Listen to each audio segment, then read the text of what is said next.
So FastMoss is one of the best tools that you can use for TikTok Shop product research. And in this video, I'll show you step by step on how to get FastMoss 15 days free trial. Alright, so first step is to go to the direct link I listed down below. That will automatically give you a 15 days free trial when you go through the step that I'm going to show you. So your first step is to sign up for a free account. And you can sign up with either your email, your Google account, or your TikTok account. So I will just click sign up here and I'll enter my email.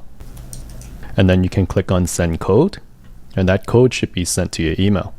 And then enter the code here, and then you set your password, and then just click on sign up. And then you just want to go through this quick sign up process. We can click next. You can enter your name and select your country and region. So for me, it's United States. Click next. And then you can just select your answer. So I'll select social media. Click next. And then you can just choose one that best describes you. So I'll just pick creator, click on complete.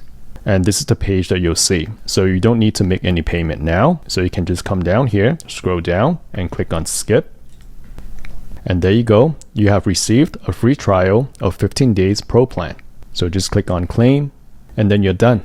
You will have access to this tool without any restrictions for 15 days risk-free. And if you do decide to subscribe to a paid plan at the end of your trial, you can come here to the pricing page, click on subscribe now. And if you use my code KM1500, and you'll get an extra 10% off. So this is how you can get FastMoss 15 days free trial. I hope that was helpful.